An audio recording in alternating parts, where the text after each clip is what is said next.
ನಮಸ್ಕಾರ ಸ್ನೇಹಿತರೆ, ದಯಮಾಡಿ ಚಾನಲ್ ನ ಸಬ್ಸ್ಕ್ರೈಬ್ ಮಾಡಿ, ಲೈಕ್ ಮಾಡಿ. ರಾಹುಲ್ ಗಾಂಧಿ ಅವರು ಮತ್ತು ಅಖಿಲೇಶ್ ಯಾದವ್ ಅವರು ಎಂತ ಕೆಲಸ ಮಾಡಿದಾರಪ್ಪ ಅಂದ್ರೆ, ಯಾವುದೇ ಒಬ್ಬ ಸ್ವಾಭಿಮಾನಿ ಹಿಂದೂ ಇದನ್ನ ಸಹಿಸೋದಿಕ್ಕೆ ಸಾಧ್ಯನೇ ಇಲ್ಲ. 1991ರಲ್ಲಿ ಇದೇ ಕಾಂಗ್ರೆಸ್ಸಿಗರು ಪ್ಲೇಸಸ್ ಆಫ್ ವರ್ಷಿಪ್ ಆಕ್ಟ್, ಪೂಜಾ ಸ್ಥಳ ಕಾಯ್ದೆನ ತಂದು ಹಿಂದೂಗಳಿಗೆ ದೊಡ್ಡ ಆಘಾತ ಕೊಟ್ಟಿದ್ರು. ಈ ಕಾಯ್ದೆ ಜಾರಿಗೆ ಬಂದ ಒಂದೇ ಒಂದು ಉದ್ದೇಶ ವೋಟ್ ಬ್ಯಾಂಕ್ ರಾಜಕಾರಣ, ಮುಸ್ಲಿಂ ಓಲೈಕೆ, ತುಷ್ಟೀಕರಣ. ಅದೇ ಪ್ಲೇಸಸ್ ಆಫ್ ವರ್ಷಿಪ್ ಆಕ್ಟ್ ನ ಈಗ ಸ್ಟ್ರಿಕ್ಟ್ ಆಗಿ ಜಾರಿ ಮಾಡಬೇಕು. ಮೋದಿ ಸರ್ಕಾರ ಅದಕ್ಕೆ ಬದಲಾವಣೆ ಮಾಡೋದಕ್ಕೆ ಹೊರಟಿದೆ. ಅದನ್ನ ಕಿತ್ತಾಕಿದ್ರು ಹಾಕಬಹುದು. ಅದಾಗದಂತೆ ನೋಡಿಕೊಳ್ಬೇಕು ಅಂತ ಮುಸ್ಲಿಂ ಪರ ವಕಾಲತ್ತು ವಹಿಸಿ ರಾಹುಲ್ ಗಾಂಧಿ ಮತ್ತು ಅಖಿಲೇಶ್ ಯಾದವ್ ಅವರ ಪಕ್ಷ ಈಗ ಸುಪ್ರೀಂ ಕೋರ್ಟ್ ಕದ ತಟ್ಟಿದೆ ನೋಡಿ. ಈಗ ರಾಹುಲ್ ಗಾಂಧಿ ಅವರ ಕಾಂಗ್ರೆಸ್ ಪಕ್ಷ ಮತ್ತು SP ತಮ್ಮ 136 ಸಂಸದರ ಬಲ ಇಟ್ಕೊಂಡು ಲಿಖಿತ ರೂಪದಲ್ಲಿ ಈಗ ಸುಪ್ರೀಂ ಕೋರ್ಟ್ಗೆ ಕೊಟ್ಟಿದ್ದಾರೆ. ಪ್ಲೇಸಸ್ ಆಫ್ ವರ್ಷಿಪ್ ಕಾಯ್ದೆಯ ಪರ ಹಿಂದೂಗಳ ವಿರುದ್ಧ. ಅಂದ್ರೆ ಸುಪ್ರೀಂ ಕೋರ್ಟ್ ಮೇಲೇನೆ ಒತ್ತಡ ಇರೋ ತಂತ್ರ. ಮೋದಿ ಅವರೇನು ಕಿತ್ತು ಬಿಸಾಕೋದಕ್ಕೆ ಹೊರಟಿದ್ದಾರೆ ಈ ಪೂಜಾ ಸ್ಥಳ ಕಾಯ್ದೆ. ಇದರ ವಿರುದ್ಧವಾಗಿ, ಹಿಂದೂಗಳ ವಿರುದ್ಧವಾಗಿ ಈಗ ಕಾಂಗ್ರೆಸ್ ಮತ್ತು SP ಧ್ವನಿ ಎತ್ತುತ್ತಾ ಇದೆ. ಅಂದ್ರೆ ಸ್ಪಷ್ಟ, ಇವರಿಗೆ ಹಿಂದೂ ವೋಟ್ಗಳು ಬೇಕಿಲ್ಲ, ಅವರಿಗೆ ಕೇವಲ ಮುಸ್ಲಿಂ ವೋಟ್ಗಳು ಮಾತ್ರ ಬೇಕಾಗಿರೋದು. ಸುಪ್ರೀಂ ಕೋರ್ಟ್ ಅಲ್ಲಿ ಏನ್ ಹೇಳ್ತಾರೆ ಇವರು, ಜಡ್ಜ್ ಸಾಬ್, ಒಂದು ವೇಳೆ ಪ್ಲೇಸಸ್ ಆಫ್ ವರ್ಷಿಪ್ ಆಕ್ಟ್ ನಲ್ಲಿ, ಪೂಜಾ ಸ್ಥಳ ಕಾಯ್ದೆನಲ್ಲಿ ಏನಾದ್ರೂ ತಿದ್ದುಪಡಿಗಳನ್ನ ಮಾಡಿ ಅಥವಾ ಅದನ್ನ ಕಿತ್ತು ಹಾಕಿದ್ದೆ ಆದ್ರೆ ಸಾಮಾಜಿಕ ನ್ಯಾಯಕ್ಕೆ ಆಘಾತ ಕೊಟ್ಟಂತಾಗತ್ತೆ. ದಯಮಾಡಿ ಈ ವಿಚಾರದಲ್ಲಿ ಹಸ್ತಕ್ಷೇಪ ಮಾಡಿ ಪೂಜಾ ಸ್ಥಳ ಕಾಯ್ದೆನ ಎಲ್ಲ ರಾಜ್ಯಗಳಲ್ಲೂ ದೇಶಾದ್ಯಂತ ಸ್ಟ್ರಿಕ್ಟ್ ಆಗಿ ಪಾಲನೆಯಾಗಬೇಕು. ಹಿಂದೂಗಳ ದೇವಸ್ಥಾನ ಒಡೆದು ಅದರ ಮೇಲೆ ಮಸೀದಿ ಕಟ್ಟಿದ್ರೂ ಪರವಾಗಿಲ್ಲ, ಹಿಂದೂಗಳು ಹಳೆಯದನ್ನೆಲ್ಲ ಮರೆತು ಬಿಡಬೇಕು ಅನ್ನೋ ರೀತಿನಲ್ಲಿ ಈಗ ಇಂಡಿ ಕೂಟ ವರ್ತನೆ ಮಾಡ್ತಾ ಇದೆ ನೋಡಿ, ಹಿಂದೂ ವಿರೋಧಿಯಾಗಿ. ಈ ಹಿಂದೆ ಯಾವ ದೇವಸ್ಥಾನಗಳನ್ನ, ಮಂದಿರಗಳನ್ನ ಒಡೆದು ಅದರ ಮೇಲೆ ಮಸೀದಿ ಮಾಡಲಾಗಿತ್ತೋ ಅದನ್ನ ಯಾವುದನ್ನು ಈಗ ಹಿಂದೂಗಳು ಕೇಳುವಂತಿಲ್ಲ. ಯಾಕೆ ಅಂದ್ರೆ ನಾವು ಆ ರೀತಿಯ ಕಾನೂನನ್ನು ತಂದು ಮುಸ್ಲಿಂ ಓಲೈಕೆ ಮಾಡ್ತಾ ಇದ್ದೀವಿ. ಇದನ್ನ ಈಗ ಇಂಡಿ ಮೈತ್ರಿಕೂಟದವರು ಓಪನ್ ಆಗೇ ಮಾಡೋದಕ್ಕೆ ಶುರು ಮಾಡಿದ್ದಾರೆ. ಬಹುಸಂಖ್ಯಾತ ಹಿಂದೂಗಳಿರುವ ಭಾರತದಲ್ಲಿ ಹಿಂದೂಗಳನ್ನೇ ಸೆಕೆಂಡ್ ಗ್ರೇಡ್ ಸಿಟಿಜನ್ ರೀತಿಯಲ್ಲಿ ನೋಡ್ಕೋತಾ ಇದ್ದಾರೆ ನೋಡಿ ಇಂಡಿ ಪಕ್ಷ. ಇಷ್ಟೆಲ್ಲ ಆದ್ಮೇಲೆ ಕಾಂಗ್ರೆಸ್ ಮತ್ತು SP ಪಕ್ಷದವರು ಘೋಷಣೆ ಮಾಡ್ಬಿಡ್ಲಿ, ನಮ್ದು ಮುಸಲ್ಮಾನ್ ಪಕ್ಷ, ನಮಗೆ ಹಿಂದೂ ವೋಟ್ಗಳು ಬೇಕಿಲ್ಲ ಅಂತ. ಆಗಿನಿಂದ ಈಗಿನವರೆಗೂ ಹಿಂದೂಗಳ ವಿರುದ್ಧ ದೌರ್ಜನ್ಯ, ದಬ್ಬಾಳಿಕೆಗಳಾಗ್ತಾನೆ ಬಂದಿದ್ದಾವೆ. ಅದರಲ್ಲಿ ನಾವು ಸಹ ಭಾಗಿಯಾಗಿದ್ದೇವೆ. ನಮಗೆ ಹಿಂದೂಗಳ ವೋಟ್ ಬೇಕಿಲ್ಲ ಅಂತ ಹೇಳ್ಬಹುದಲ್ಲ ಇಂಡಿ ಮೈತ್ರಿಕೂಟದ ಪಕ್ಷಗಳು. ಹೆಚ್ಚು ಕಡಿಮೆ ಅವರು ಇಂಡೈರೆಕ್ಟ್ ಆಗಿ ಸೂಚನೆ ಕೊಡ್ತಿರೋದು ಅದೇ. ಆದ್ರೆ ಹಿಂದೂಗಳನ್ನೇ ವಿರೋಧಿಸುವ ಹಿಂದೂಗಳು ಇನ್ನು ಎಚ್ಚೆತ್ತುಕೊಂಡಿಲ್ಲ ನೋಡಿ. ಇವತ್ತಿಗೂ ಇವರಿಗೆ ವೋಟ್ ಕೊಡೋ ಹಿಂದೂಗಳು ಅವರ ಕೆಡ್ಡಾನ ಅವರೇ ತೋಡ್ಕೊಳ್ತಾ ಇದ್ದಾರೆ. ಇವರು ಒಟ್ಟಾರೆ ಕನ್ವೆ ಮಾಡ್ತಾ ಇರುವ ವಿಚಾರ ಏನಪ್ಪಾ ಅಂದ್ರೆ, ಸಂಬಲ್ ನಲ್ಲಿ ಏನು ಯೋಗಿಜಿ ಅವರು ಸರ್ವೇಕ್ಷಣಾ ಕಾರ್ಯ ಮಾಡ್ತಾ ಇದ್ದಾರೆ, ಅದರಲ್ಲಿ ಹಿಂದೂ ಮಂದಿರಗಳು ಪತ್ತೆ ಆಗ್ತಾ ಇದ್ದಾವೆ, ಅದನ್ನೆಲ್ಲ ಮರೆತು ಬಿಡ್ಬೇಕು. ಜ್ಞಾನವ್ಯಾಪಿ ಮಸೀದಿಯ ಕೆಳಗಡೆ ಹಿಂದೂ ಮಂದಿರ ಪತ್ತೆ ಆಗಿದೆಯಲ್ಲ, ಅದನ್ನು ಬಿಟ್ಬಿಡ್ಬೇಕು. ಮಥುರಾ, ಕಾಶಿನೂ ಮರೆತು ಬಿಡ್ಬೇಕು. ಪೂಜಾ ಸ್ಥಳ ಕಾಯ್ದೆ ಇದರ ಪ್ರಕಾರ ಯಾವುದೇ ಮಸೀದಿಯ ಕೆಳಗಡೆ ದೇವಸ್ಥಾನ, ಮಂದಿರ ಸಿಕ್ಕರೂ ಅದನ್ನ ಹಿಂದೂಗಳು ಕೇಳುವಂತಿಲ್ಲ. ಆ ರೀತಿಯ ಕಾಯ್ದೆಯನ್ನು ತಂದು ಹಿಂದೂಗಳ ಕೈ ಕಟ್ಟಿ ಹಾಕಿದ್ದಾರೆ. ಅದನ್ನೇ ಈಗ ಮೋದಿಯವರು ತಿದ್ದುಪಡಿ ಮಾಡೋದಕ್ಕೆ ಹೊರಟಿರೋದು. ಅದರ ವಿರುದ್ಧವಾಗಿ, ಸಮಗ್ರ ಹಿಂದೂ ಸಮುದಾಯದ ವಿರುದ್ಧವಾಗಿ ಕಾಂಗ್ರೆಸ್ ಮತ್ತು SP ಸುಪ್ರೀಂ ಕೋರ್ಟ್ ಕದ ತಟ್ಟಿದೆ ನೋಡಿ. ಒಂದಂತೂ ಸ್ಪಷ್ಟ, ಮೊದಲೆಲ್ಲ ಒಳಗಿಂದೊಳಗೆ ಸಪೋರ್ಟ್ ಮಾಡ್ತಾ ಇದ್ರು ಕಾಂಗ್ರೆಸ್ ಮತ್ತು ಇಂಡಿ ಮೈತ್ರಿಕೂಟದ ಪಕ್ಷಗಳು. ಈಗ ಓಪನ್ ಆಗಿ ಹಿಂದೂಗಳ ವಿರುದ್ಧ ಸುಪ್ರೀಂ ಕೋರ್ಟ್ಗೆ ಹೋಗೋದ್ರ ಮೂಲಕ ಬಹಿರಂಗವಾಗಿ ಹೇಳ್ತಾ ಇದ್ದಾರೆ, ನಮಗೆ ಮುಸ್ಲಿಂ ವೋಟ್ ಬ್ಯಾಂಕ್ ಇಂಪಾರ್ಟೆಂಟ್ ಅಂತ. ಕಾಂಗ್ರೆಸ್ನವರು ಹಿಂದಿನಿಂದಲೂ ತಮ್ಮ ವೋಟ್ ಬ್ಯಾಂಕಿಗಾಗಿ, ತಮ್ಮ ಪಕ್ಷಕ್ಕೆ ಅನುಕೂಲವಾಗುವ ರೀತಿನಲ್ಲೇ ಕಾಯ್ದೆ ಕಾನೂನು ಮಾಡಿಕೊಂಡಿದ್ದಾರೆ ಅನ್ನೋದಕ್ಕೆ ಈ ಪೂಜಾ ಸ್ಥಳ ಕಾಯ್ದೆ ಒಂದು ಜೀವಂತ ಉದಾಹರಣೆ. ಆಗಸ್ಟ್ 15, 1947ರ ನಂತರ ದೇಶದಲ್ಲಿ ಸದ್ಯ ಜಾರಿಯಲ್ಲಿರ್ತಕ್ಕಂತಹ ಧಾರ್ಮಿಕ ಆಚರಣೆಯನ್ನು ಬದಲಿಸುವಂತಿಲ್ಲ. ಅಂದ್ರೆ ಜ್ಞಾನವ್ಯಾಪಿ ಮಸೀದಿ ಕೆಳಗಡೆ ಹಿಂದೂ ದೇವಸ್ಥಾನ ಸಿಕ್ಕಿದೆ, ಈ ಕಾಯ್ದೆಯ ಪ್ರಕಾರ ಹೋಗೋದಾದ್ರೆ ಅದು ನಮ್ಮದಲ್ಲ. ಸಂಬಲ್ ನಲ್ಲೂ ಸಹ ಮಸೀದಿಯ ಕೆಳಗಡೆ ಮಂದಿರ ಸಿಗ್ತಾ ಇದೆ, ಈ ಕಾಯ್ದೆಯ ಪ್ರಕಾರ ಅದು ನಮ್ಮದಲ್ಲ.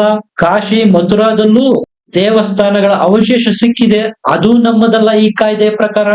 ನೀವೇ ನೋಡಿ ಇವರ ಅನುಕೂಲಕ್ಕೆ ತಕ್ಕಂತೆ ಹೆಂಗೆ ಮಾಡ್ಕೊಂಡಿದಾರಪ್ಪ ಅಂದ್ರೆ, 1947ರ ನಂತರ ಸ್ವರೂಪವನ್ನೇ ಬದಲು ಮಾಡುವಂತಿಲ್ಲ ಅಂದ್ರೆ ಯಾವ ಸ್ವರೂಪ? ಈಗ ಒಂದ್ ಎಕ್ಸಾಂಪಲ್, ನಾನು ಟೋಪಿ ಹಾಕಿದ್ರೆ ಮುಸಲ್ಮಾನನ ರೀತಿ ಕಾಣ್ತೇನೆ, ಕುಂಕುಮ ಹಚ್ಚಿದ್ರೆ ಹಿಂದೂ ರೀತಿ ಕಾಣ್ತೇನೆ. ಅಂದ ಮಾತ್ರಕ್ಕೆ ನನ್ನ ಕ್ಯಾರೆಕ್ಟರ್, ನನ್ನ ಸ್ವರೂಪ ಬದಲಾಗತ್ತಾ? ನನ್ನ ಹಿಂದಿನ ಸ್ವರೂಪ ಏನಿತ್ತು, ಕ್ಯಾರೆಕ್ಟರ್ ಏನಿತ್ತು ಅನ್ನೋದರ ಬಗ್ಗೆ ತನಿಖೆ ಆಗೋದ್ ಬೇಡವಾ? ಹಿಂದೆ ಯಾವುದೋ ಕಾಲದಲ್ಲಿ ನಿಮ್ಮ ದೇವಸ್ಥಾನ ಇರ್ಬೋದು, ಆದ್ರೆ ಅದನ್ನ ಕೆಡವಿ ಅದರ ಮೇಲೆ ಮಸೀದಿ ಕಟ್ಟಲಾಗಿದೆ. ಈ ಕಾಯ್ದೆಯ ಪ್ರಕಾರ ನೀವು ಮತ್ತೆ ಹಿಂದೂ ದೇವಸ್ಥಾನ ನಮಗೆ ಆ ಜಾಗದಲ್ಲಿ ಬೇಕು ಅಂತ ಕೇಳಂಗಿಲ್ಲ. ಇದು ನೋಡಿ ಕಾಂಗ್ರೆಸ್ನವರು ಹಿಂದೂಗಳಿಗೆ ಕೊಟ್ಟಿರ್ತಕ್ಕಂತ ಕೊಡುಗೆ. ಇವರ 1 ಪಾಯಿಂಟ್ ಅಜೆಂಡಾ ಒಂದೇ, ದೇವಸ್ಥಾನಗಳನ್ನು ಕೆಡವಿ ಅದರ ಮೇಲೆ ಮಸೀದಿ ಕಟ್ಟಿದಾಗ್ಲೂ ಹಿಂದೂಗಳು ಸುಮ್ಮನೆ ಇರಬೇಕು. ಆ ಸ್ಥಾನದಲ್ಲಿ ಹಿಂದೆ ಮಸೀದಿ ಇತ್ತೋ ದೇವಸ್ಥಾನ ಇತ್ತೋ ಅನ್ನೋದ್ರ ಬಗ್ಗೆ ಚರ್ಚೆನೆ ಮಾಡಬಾರದು, ಎಲ್ಲವನ್ನೂ ಮರೆತು ಯಥಾಸ್ಥಿತಿ ಮುಂದುವರಿಸಬೇಕು ಅನ್ನುವ ಇಂತಹ ಪೂಜಾ ಸ್ಥಳ ಕಾಯ್ದೆನ 91ರಲ್ಲಿ ಕಾಂಗ್ರೆಸ್ ತಂದಿತ್ತು ನೋಡಿ. ನಮ್ಮ ದೇಶದ ಮೇಲೆ, ಹಿಂದೂ ಧರ್ಮದ ಮೇಲೆ ಸುಮಾರು 800 ವರ್ಷಗಳ ಹಿಂದಿನಿಂದಲೂ ದಾಳಿಗಳಾಗ್ತಾ ಬಂದಿದೆ. ಇವರು ಪೂಜಾ ಸ್ಥಳ ಕಾಯ್ದೆನ 1947ರಿಂದನೇ ಯಾಕೆ ಹಾಕಿದ್ರು? ತಮಗೆ ಬೇಕಾದಂತೆ, ಅನುಕೂಲಕ್ಕೆ ತಕ್ಕಂತೆ ಕಾನೂನುಗಳನ್ನ ಮಾಡಿಕೊಳ್ಳಬಹುದಾ? ಅದು ಇವರ ಕಾನೂನುಗಳೆಲ್ಲ ಹಿಂದೂ ವಿರೋಧಿಯಾಗಿರ್ತವೆ ಯಾಕೆ? ಇದು ಸುಪ್ರೀಂ ಕೋರ್ಟ್ಗೆ ಹೋದ್ರೂ ಏನೂ ಮಾಡೋದಕ್ಕಾಗೋದಿಲ್ಲ, ಚರ್ಚೆಯ ವಿಷಯ ಆಗುತ್ತೆ ಇದು. ಆಗ ಗೊತ್ತಾಗುತ್ತೆ ನೋಡಿ, ಇಂಡಿ ಮೈತ್ರಿಕೂಟಕ್ಕೆ ಹಿಂದೂ ವೋಟ್ ಬ್ಯಾಂಕ್ ಅನ್ನೋದು ಒಂದು ಇದೆ ಅಂತ. ಅನುಕೂಲ ಸಿಂಧು ರಾಜಕಾರಣ ಅನ್ನೋದು ಕಾಂಗ್ರೆಸ್ನವರನ್ನ ನೋಡಿ ಕಲಿಬೇಕು. ಇವರು ಮಾಡಿರೋ ಉಚ್ಚಾಟಗಳು ಒಂದೇ ಎರಡೇ. ಇವರು ಹೇಳೋ ಪ್ರಕಾರ ಪ್ಲೇಸಸ್ ಆಫ್ ವರ್ಷಿಪ್ ಆಕ್ಟ್ ನ ಬದಲು ಮಾಡೋ ಅಧಿಕಾರ ಲೋಕಸಭೆಗೆ ಇಲ್ವಂತೆ. ಸುಪ್ರೀಂ ಕೋರ್ಟ್ನವರು ಇಂಟರ್ಫಿಯರ್ ಮಾಡ್ಬಿಡ್ತಾರಂತೆ. ಆಗ ಇದನ್ನ ಮುಟ್ಟೋದಿಕ್ಕೆ ಆಗೋದಿಲ್ಲ ಅನ್ನೋದು ಇಂಡಿ ಕೂಟದ ವಾದ. ಕಾಯ್ದೆ ಕಾನೂನುಗಳನ್ನು ಮಾಡೋದು ಜನಪ್ರತಿನಿಧಿಗಳು ಅನ್ನೋದನ್ನ ಮನಸ್ಸಿನಲ್ಲಿ ಇಟ್ಕೋಬೇಕು. ನೀವೇ ನೋಡಿ, ಸಂಬಲ್ನಲ್ಲಿ ಅಷ್ಟೆಲ್ಲಾ ಸರ್ವೇಕ್ಷಣಾ ಕಾರ್ಯ ಮಾಡ್ತಾ ಇದ್ದಾರೆ ಯೋಗಿಜಿ ಅವರು. ಅವ್ರನ್ನ ತಡೆಯೋದಿಕ್ಕೆ ಸಾಧ್ಯ ಆಗಿದೆಯಾ? ಇಲ್ಲ. ಯಾಕೆಂದ್ರೆ ಅಲ್ಲಿ ಮಸೀದಿ ಕೆಳಗಡೆ ಮಂದಿರ ಇರುವುದು ಸ್ಪಷ್ಟವಾಗಿ ಕಾಣ್ತಾ ಇದೆ. ಅದರ ಬಗ್ಗೆ ಚರ್ಚೆ ಆಗ್ಬೇಕೋ ಬೇಡವಾ? ಇದರಲ್ಲಿ ಸುಪ್ರೀಂ ಕೋರ್ಟ್ ನ ಇಂಟರ್ಫಿಯರೆನ್ಸ್ ಯಾಕೆ ಬರುತ್ತೆ? ಇವ್ರು ಕಾಯ್ದೆನ ಬೇಕಂತ ಯಾವ ರೀತಿ ಮಾಡಿದ್ದಾರೆ ಅಂದ್ರೆ, ಪೂಜಾ ಸ್ಥಳ ಅಧಿನಿಯಮ ಕಾಯ್ದೆ. ಇವ್ರಿಗೆ ಗೊತ್ತು ಮಂದಿರ ದೇವಸ್ಥಾನಗಳನ್ನ ಕೆಡವೆ ಮಸೀದಿಗಳನ್ನು ಕಟ್ಟಿರುವುದು ಅಂತ. ಮುಂದೊಂದು ದಿನ ಯಾವ ಹಿಂದೂ ಸಹ ಮಸೀದಿಗಳ ಕೆಳಗೆ ದೇವಸ್ಥಾನ ಹುಡುಕುವ ಪ್ರಯತ್ನ ಮಾಡಬಾರ್ದು. ಅದಕ್ಕೇನ್ ಮಾಡ್ಬೇಕು? ಒಂದು ಕಾನೂನು ತಂದು ಬಿಟ್ಬಿಟ್ರೆ ಮುಗೀತು. ಇದು ನೋಡಿ ಕಾಂಗ್ರೆಸ್ಸಿಗರು ಇಲ್ಲಿವರೆಗೂ ನಡೆಸಿಕೊಂಡು ಬಂದಿರತಕ್ಕಂತ ತಂತ್ರ. ಸ್ನೇಹಿತರೆ, ಹಿಂದೂಗಳಲ್ಲಿ ಒಗ್ಗಟ್ಟಿಲ್ಲ. ಅವ್ರು ಯಾವಾಗ್ಲೂ ಭಾಯಿಚಾರ, ಜಾತ್ಯತೀತತೆ, ಸೌಹಾರ್ದತೆ ಇದರಲ್ಲೇ ಮುಳುಗಿರ್ತಾರೆ. ದೇಶಕ್ಕೇನಾದ್ರೇನು, ಧರ್ಮಕ್ಕೇನಾದ್ರೇನು. ಈ ವೀಕ್ನೆಸ್ ಇಂಡಿ ಮೈತ್ರಿಕೂಟಕ್ಕೆ ಗೊತ್ತಿದೆ. ಹಿಂದೂ ಓಟುಗಳು ಹೇಗಿದ್ರು ನಮಗೆ ಬರೋದು ಬಂದೇ ಬರುತ್ತೆ. ಜಾತಿಗಳಲ್ಲಿ ಒಡೆದು ಅವರ ಜಾತಿಯವರನ್ನು ಅಭ್ಯರ್ಥಿಯನ್ನಾಗಿ ಮಾಡಿದ್ರೆ ನಮಗೆ ಓಟ್ ಪಕ್ಕ. ಈ ಕಡೆ ನಾವು ಭದ್ರ ಮಾಡ್ಕೊಳ್ಬೇಕಾಗಿರೋದು ಯಾವುದು? ಮುಸ್ಲಿಂ ಓಟ್ಗಳನ್ನ. ಅದರ ಭಾಗ ಆಗಿ ಈಗ ಹಿಂದೂಗಳ ವಿರುದ್ಧವಾಗಿ ಮುಸ್ಲಿಮರ ಪರವಾಗಿ ತುಷ್ಟೀಕರಣ ಮಾಡೋದಿಕ್ಕೆ ಸುಪ್ರೀಂ ಕೋರ್ಟ್ ಕದ ತಟ್ಟಿದ್ದಾರೆ ನೋಡಿ ಕಾಂಗ್ರೆಸ್ ಮತ್ತು SP ಪಕ್ಷಗಳು. ಸ್ನೇಹಿತರೆ, ಕಾಂಗ್ರೆಸ್ನವರಂತೂ ಪಕ್ಕಾ ಕ್ಲಾರಿಟಿನಲ್ಲಿದ್ದಾರೆ. ಕ್ಲಾರಿಟಿ ಬೇಕಾಗಿರೋದು ಹಿಂದೂಗಳಲ್ಲಿ. ನೀವೇ ನೋಡಿ, ಸುಮಾರು 8 ಲಕ್ಷಕ್ಕೂ ಹೆಚ್ಚು ಜಾತಿಗಳಿದಾವೆ ಹಿಂದೂ ಧರ್ಮದಲ್ಲಿ. ಅಂದ್ರೆ ಯೋಚನೆ ಮಾಡಿ ಯಾವ ಮಟ್ಟಿಗೆ ಒಡೆದು ಆಳ್ತಾ ಇರಬಹುದು ಅಂತ. ಯಾವಾಗ್ಲೂ ಹಿಂದೂಗಳು ಧರ್ಮದ ಹೆಸರಿನಲ್ಲಿ ಒಂದಾಗ್ಲೇಬಾರ್ದು, ಅಷ್ಟರ ಮಟ್ಟಿಗೆ ಛಿದ್ರ ವಿಚ್ಛಿದ್ರ ಮಾಡಿದ್ದಾರೆ. ನೀವ್ ಯಾವತ್ತಾದ್ರೂ ಹಿಂದೂ ವೋಟ್ ಬ್ಯಾಂಕ್ ಅನ್ನೋ ಮಾತನ್ನ ಕೇಳಿದಿರಾ? ಇರೋದೊಂದೇ, ಅದು ಮುಸ್ಲಿಂ ವೋಟ್ ಬ್ಯಾಂಕ್. ಅವರಿಗೆ ಗೊತ್ತಿದೆ, ಹಿಂದೂಗಳನ್ನು ಜಾತಿಗಳಲ್ಲಿ ಒಡೆದ್ರೆ ಒಂದು ವರ್ಗದವರು ನಮಗೆ ವೋಟ್ ಹಾಕ್ತಾರೆ, ಮುಸ್ಲಿಂ ಓಲೈಕೆಗೆ ಮಾತ್ರ ನಾವು ಪ್ರಯತ್ನ ಮಾಡಬೇಕು ಅನ್ನೋದು ಸಿದ್ಧ ಫಾರ್ಮುಲಾ ಇಂಡಿ ಮೈತ್ರಿಕೂಟದ್ದು.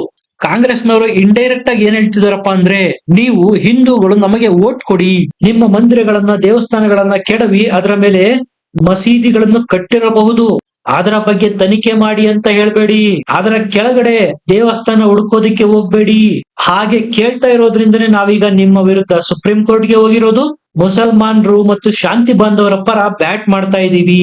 ಇದನ್ನೇ ಸಮಾಜವಾದಿ ಪಕ್ಷ ಮತ್ತು ಕಾಂಗ್ರೆಸ್ನವರು ಹೇಳ್ತಾ ಇರೋದು. ಆದ್ರೆ ಜಾತಿಗಳಾಗಿ ಒಡೆದೋಗಿರೋ ನಮಗೆ ಇದು ಅರ್ಥ ಆಗೋದೇ ಇಲ್ಲ. ಸ್ನೇಹಿತರೆ, ಇದ್ರ ಬಗ್ಗೆ ನಿಮ್ಗೆ ಏನನ್ಸುತ್ತೆ ಕಮೆಂಟ್ ಮಾಡಿ, ಲೈಕ್ ಮಾಡಿ, ಚಾನಲ್ ನ ಸಬ್ಸ್ಕ್ರೈಬ್ ಮಾಡಿ. ಮತ್ತೆ ಸಿಗೋಣ. ನಮಸ್ಕಾರ.